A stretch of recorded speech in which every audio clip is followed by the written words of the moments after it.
Cuéntame algo. Él me tiró en la cama. Solo quiero a mi hija de vuelta. Por favor, tráiganla de vuelta. Y luego estaba gritando con todas mis fuerzas. La oí decir que un hombre venía a por ella con un cuchillo y dijo, oh, Dios mío, aquí viene. Él me besó. Nuestra mayor preocupación es que encontremos a esta niña, ya sabes, bien y a salvo. Mi mano golpeó un clavo. La última vez que la vi fue cuando caminaba hacia la máquina. Empecé a asustarme. Y me encerró en ese pequeño cubículo. Secuestrada, agredida, atrapada y encadenada. Katy Beers, de 9 años, fue abandonada por su madre, luego utilizada como esclava por su madrina y el marido sexualmente desviado de esta, antes de acabar secuestrada y atrapada en una mazmorra subterránea. La policía de Long Island indagó en esta colección de personajes, cada uno más sospechoso que el otro, con la esperanza de poner sus manos sobre la niña cautiva de 9 años. Está detrás del muro,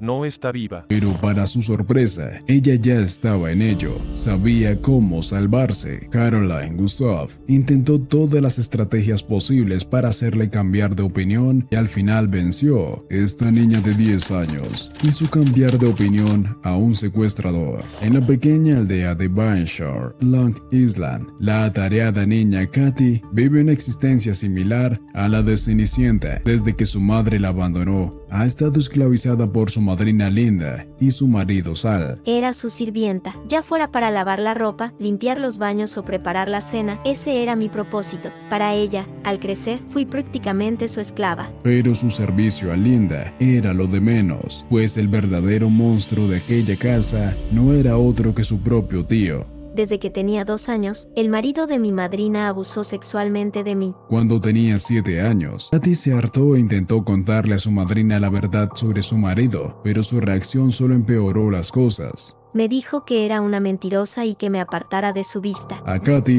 no le permitieron ir a la escuela y creció completamente aislada. El único amigo que tenía era John Esposito, el típico amigo de la familia, pero para ella su relación era especial. Realmente no tenía amigos de mi edad. Creo que en mi infancia, lo que probablemente me hacía más feliz era pasar tiempo con John. Diría que le quería. Siempre fue un confidente, alguien en quien podía confiar. En medio de todos los abusos por los que ya había tenido que pasar, la vida de Katy estaba a punto de dar un giro a peor. 2 días antes de cumplir 10 años, me secuestraron. Ese día, Katy se quedó con John y juntos fueron a Spiceplex, su lugar favorito de todo Long Island. En Spaceplex puedes montar las motocicletas, tirar a la canasta o incluso montar en dinosaurio. Para mi 10º cumpleaños, íbamos a estar solos el gran John y yo. Los niños de la zona apodaban a John, Gran John, porque era un conocido miembro del programa Hermano Mayor, Hermana Mayor. Pero su cumpleaños pronto se volvería amargo cuando le ocurrió lo peor que le podía ocurrir a un niño. Tía Linda, me secuestró un hombre y tenía un cuchillo. O no, aquí viene, me tengo que ir. ¿Katy? Esa voz que grita el nombre de Katy es Linda, su madrina. Pero mientras ella se ponía en contacto con la policía, esta ya estaba en el lugar con Big John en Spaceplex. Evacuaron el lugar y buscaron durante el resto del día, pero todos estos esfuerzos fueron en vano.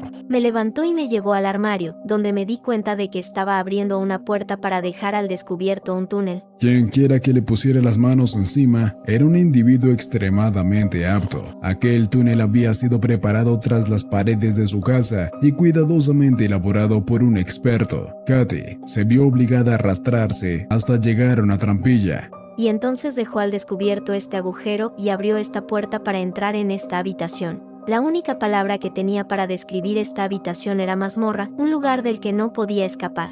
Dentro, Katy vio un colchón sucio en un ataúd insonorizado improvisado, rodeado de cadenas. Mi captor me miró y me dijo, ahora esta es tu casa. La oí decir que un hombre venía a por ella con un cuchillo y ella dijo, Dios mío, ahí viene. Así que cuando cogí el teléfono para hablar con ella, no conseguí nada. Esto es todo lo que dijo la madrina Linda sobre la ominosa llamada que recibió el día del secuestro. Fue suficiente para preocupar a Dominic Verón, jefe de la división de secuestros de la policía de Long Island. Cuando llegó al contestador, Katie ya había colgado. Eso me inquietó porque muchas veces estos secuestros no son realmente secuestros, hacen que parezcan secuestros. Y estadísticamente tenía razón, ya que más del 95% de los secuestros son perpetrados en realidad por familiares cercanos. Pero este no fue el único aspecto inusual de esa llamada. Simplemente me pareció poco creíble y me refiero a que estaba perturbado por el hecho de que un niño de 9 años utilizara la palabra secuestro.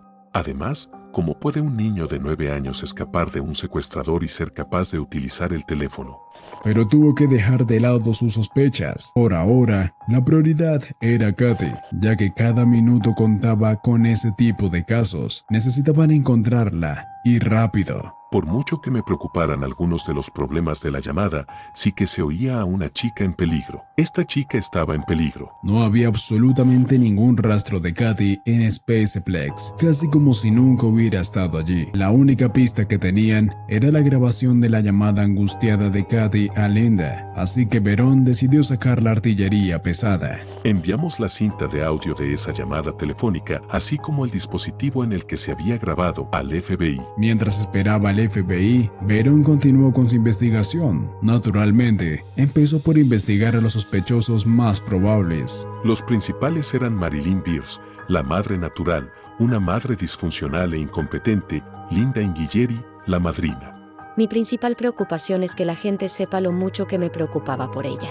La madrina la utilizaba para llevar todo tipo de pendientes. Salim Larry había sido acusado de abuso sexual hacia Katie Beers. La niña no quiere vivir en Master Beach con su madre. Pero también había un cuarto sospechoso ajeno a la familia, el último hombre que la vio antes del secuestro. Ion Espósito, no un pariente, sino un amigo de la familia, dijo: algo sucio ocurrió. El FBI acabó compartiendo con él lo que había averiguado. Al parecer, la llamada de Katie se hizo desde una cabina telefónica situada frente a Spaceplex, lo cual es extraño, porque aún no habían encontrado rastro de ella dentro del centro recreativo, y al parecer intentó llamar a Linda 19 veces antes de que decidiera dejar un mensaje en su contestador. Pero todas estas pistas no eran nada comparadas con el resultado del análisis de audio que el FBI realizó sobre la llamada. Nunca olvidaré la llamada que recibí de los científicos del laboratorio del FBI que me dieron la siguiente noticia de última hora. En realidad no fue Katie quien se liberó e hizo esa llamada. Fue una grabación. Fue alguien que grabó a Katie y quiso hacernos creer, o eso parecía,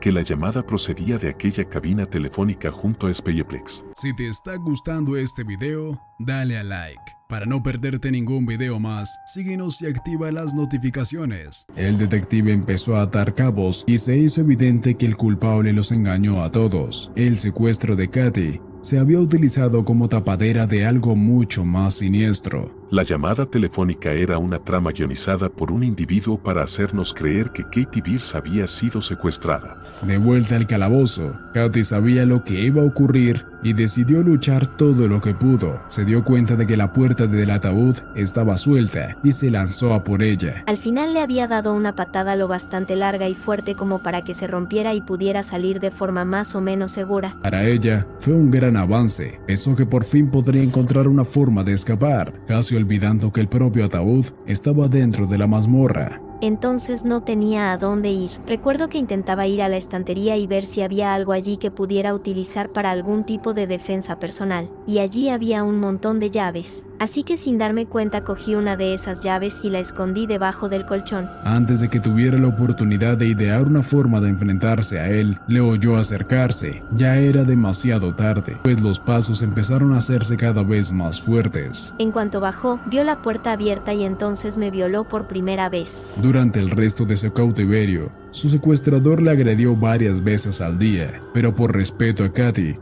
no cubriremos ninguna de sus agresiones posteriores. Me permitía tener la televisión encendida 24 horas al día, 7 días a la semana. En las noticias vi que la policía había averiguado de dónde procedía la llamada. Sabían que había sido pregrabada. Esta información llevó a la policía a elaborar algunas teorías sobre el paradero de Katie. Aún quedaban preguntas por responder. Mientras tanto, Katie pudo escuchar los testimonios de cada uno de los miembros de su familia, viendo las noticias, empezando por Marilyn, su madre biológica. Solo quiero a mi hija de vuelta. Cuando vi a Marilyn en las noticias, Creo que lloré mucho porque pude ver en sus ojos que me había echado de menos y que quería que me encontraran. Eso me dio algo de alivio y algo de esperanza. Su madre estaba convencida de que Linda y Sal estaban detrás del secuestro porque perdieron su custodia después de que ella presentara cargos contra Sal por los abusos sexuales de Katy. Nuestra mayor preocupación es encontrar a esta niña que conoces bien y a salvo. Cuando Sal, el marido de mi madrina, salió en las noticias diciendo que quería que me encontraran, me enfadé. Si alguien tenía motivos para que ella fuera secuestrada o asesinada, era él, que se enfrentaba a graves cargos penales por abusos sexuales. Pero Barron no se apresuró tanto a sacar conclusiones precipitadas, pues también tenía buenas razones para creer que no solo Marilyn podía ser la culpable, sino que también podía haber intentado inculpar a otra persona de su presunto crimen. La madre Marilyn Beers y el pequeño John, hermano de Katie, se enteraron de lo que le pasaba a Katie y había motivos de sobra para que prepararan un secuestro para alejarla de una mala situación. Podrían sacarla, hacer que Katie hiciera la llamada telefónica, grabarla, ponerla allí mismo y dejar a John Espósito con las maletas en la mano. Al cabo de un tiempo, la investigación sobre los miembros de la familia se agotó. Todos y cada uno de ellos tenían coartadas sólidas y no se descubrieron pistas en ninguna de sus residencias. Así que la policía empezó a investigar el último hombre de la lista, el sospechoso más improbable. Los investigadores siguieron los pasos de John Espósito, pero fueron entre 30 minutos y una hora que no pudimos explicar ni apreciar del todo. Obtuvimos una orden de registro e hicimos una inspección completa de la residencia de John Espósito, pero no había pruebas de delito. La comprobación de antecedentes llegó al día siguiente y resultó ser extremadamente sospechosa. En cuanto se pusieron en contacto con la asociación Big Brother, Big Sister, el programa del que el sospechoso afirmaba con orgullo ser miembro, se enteraron de la oscura verdad sobre Big John. John Espósito se pintaba a sí mismo como gran hermano. Los detectives descubrieron que había intentado unirse a esa organización e investigaron sus antecedentes. Supimos que había estado implicado en el secuestro de un niño de 7 años 15 años antes de la desaparición de Katie y lo descartaron como gran hermano. Aumentamos la presión sobre él, siguiéndole a donde fuera. Esto llamó la atención de los medios de comunicación, que también empezaron a rastrear su casa. La policía registró la propiedad de Espósito, la casa principal y el garaje reformado en la parte de atrás donde realmente vivía. Sabía que el sospechoso número 1 era Espósito. Pude ver que los informativos estaban acampados delante de su casa. Y por si aún no lo habías adivinado, el secuestrador era en realidad John Espósito, alias Big John. Desde el principio, el hombre al que Katy llamaba su mejor amigo, estaba en realidad planeando e intrigando hasta el día en que finalmente la secuestró. Big John era probablemente la última persona que podría haber imaginado que me hubiera hecho daño de semejante manera. Katy se sintió aliviada de que por fin la policía siguiera la pista correcta, pero a estas alturas, Barron no tenía nada que incriminara a Espósito, y lo que era peor, seguía sin tener ni idea de lo que había hecho con Katy. Cada día que pasaba, estaban más convencidos de que lo que íbamos a encontrar no era Katie Beers viva, sino un cuerpo de Katie Beers. Unos días después, Katy se despertó en el calabozo. Espósito me había puesto una cadena en el cuello. Me había dado cuenta de que la llave que había cogido era en realidad para el candado, así que al menos pude liberarme antes de desatarlo. Contaba cuántos eslabones había en el extremo de la misma y también hasta la pared. Cuando oía venir a Espósito, volvía a encadenarse rápidamente de la misma forma que él, pero esto solía ocurrir cada vez menos, ya que la policía, convencida de que él estaba detrás de su desaparición, casi nunca le dejaban en paz. En lugar de eso, mantenían una vigilancia muy estrecha en torno a él y a su casa, y Barron incluso entraba para interrogarle. Y pude ver cómo se le desaparecía la cara de la preocupación. Estaba muy perturbado y muy preocupado porque John Espósito tuviera algo que ver con su secuestro. Sin opciones, Espósito empezó a hacer peticiones desesperadas a Katy, pero la niña sabía que no era así. Hagamos creer a la policía que estás muerta. Hazte la muerta, te haré una foto. En cuanto la policía vea eso, se rendirá contigo. Y Katie, la niña brillante y sabia que era, sabía que esa podía ser su sentencia de muerte, y se negó a hacerse la muerta y dejar que le hiciera una foto. A partir de ese momento, apenas dormía y tampoco comía nada de la comida que él podía haber alterado porque temía que pusiera algo en la comida. Un sedante, un somnífero, algo para conseguir la foto que quería para que la policía dejara de buscarme. Después de esto, Katy decidió enfrentarse a él para bombardearle a preguntas con la esperanza de que se diera cuenta de la locura que había detrás de sus actos. ¿Cómo iba a ir a la escuela? ¿Qué iba a hacer para sobrevivir? Quería casarme y tener hijos. Y él siempre tenía comentarios ingeniosos enseguida, como, oh, tendrás hijos conmigo, te casarás conmigo, harás esto conmigo. Yo siempre le decía que no quería hacer eso. Me daba asco. Tenía 10 años. Intentaba que pensara en el largo plazo de que me secuestrara. Esposito empezó a quebrarse entre la abrumadora presencia policial. Verón, siguiéndole constantemente, y los incesantes regaños e interrogatorios de Katy, le confió que planeaba acabar con su vida o huir. Sabía que si lo permitía, probablemente la mataría o la dejaría morir en el calabozo. Le dije que estaba enferma y que no me encontraba bien. Creo que entre el departamento de policía acosándole en su casa todo el tiempo y mis preguntas y luego yo diciéndole que no me encontraba bien acabaron por cansarle. Así que toda esta presión va en aumento. Finalmente habla con su abogado. Le dice que tiene algo muy importante que contarle y le dice, sé dónde está Katy. Y el abogado le dice, ¿qué quieres decir? Él dice, está detrás del muro. Y aquí es donde Barron y todos los demás implicados en el caso comprendieron que John Esposito no era el secuestrador habitual, sino un auténtico cerebro. Reportera. Esposito acompañó a la policía y al fiscal del distrito por todos los pasos para desenterrar la mazmorra, y la policía observó incrédula cómo recorría este proceso de más de 30 pasos de revelación en la mazmorra que había construido.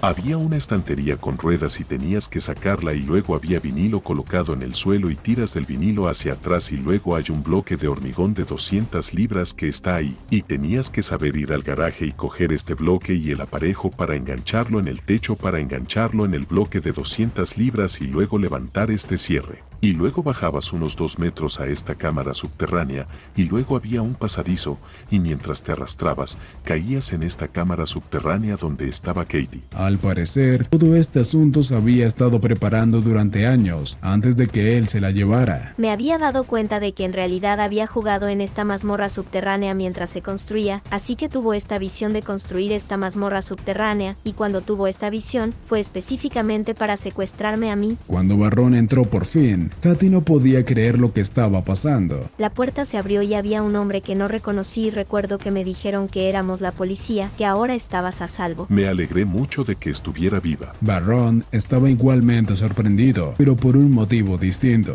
Nos sorprende ver a una niña de 9 años con el aspecto de que acaba de volver de ir al cine. Está sentada en el sofá, burbujeante, animada, y desde ese momento supimos que iba a ser una superviviente. Ahora en manos de la policía, Katy reveló por fin la verdad sobre lo que ocurrió. Él se supone que me llevaría a Speyeplex, pero nunca lo hizo. John Esposito lo había confesado todo. Esposito fue declarado culpable de secuestro en primer grado y condenado a una pena de 15 años a cadena perpetua. El detective no solo la salvó de Esposito, sino que, a lo largo de su investigación, Barron descubrió todos los abusos que había sufrido a manos de las personas que se suponía que debían cuidar de ella y decidió ingresarla a una casa de acogida. Entré en una casa de acogida en cuanto me liberaron del cautiverio y eso fue la salvación para mí. Tenía una madre, tenía un padre, tuve hermanos y hermanas, fue absolutamente fantástico. También continuaron el procedimiento legal contra su tío Sal y consiguieron meterlo entre las rejas. Hasta el día de hoy, Katy siempre estará agradecida con Barron porque la salvó en más de un sentido. Durante 17 días fui su vida, fue uno de los que no se rindió y estoy agradecida por la relación que tengo con él. Le escribí una carta a Katy cuando todo terminó. Querida Katy, no te conozco muy bien, pero lo que sé es suficiente para mostrarte como una joven extraordinaria con una fuerte determinación para vivir. Mi único deseo es que hubiéramos podido encontrarte antes y que no tuvieras que estar allí abajo tanto tiempo. No muchos adultos podrían soportar o sobrevivir a lo que tú pasaste. Siéntete orgullosa y sigue siendo fuerte. Sé que saldrás adelante. Al final fue una auténtica superviviente que se negó a dejar que su pasado le hundiera. En lugar de ello, consiguió todo lo que siempre había esperado. Mi vida es exactamente lo que siempre había deseado. 2 padres que me quieren, un marido, 2 hijos y una familia maravillosa. Se me saltan las lágrimas. Intentó atraparla y utilizarla, pero ella se liberó. Hoy es una autora bestseller y trabaja con el Centro Nacional para Menores Desaparecidos y Explotados. La mejor parte de mi historia es saber que puedes recuperarte y perseverar, y que tu vida es al 100% lo que tú haces que sea. Quiere que todos los supervivientes de cualquier tipo de abuso sepan que son más de lo que les ocurrió. Estaba decidida a no dejar que mis traumas infantiles llegaran a mi edad adulta. Me han moldeado hasta ser quien soy, pero no me definen.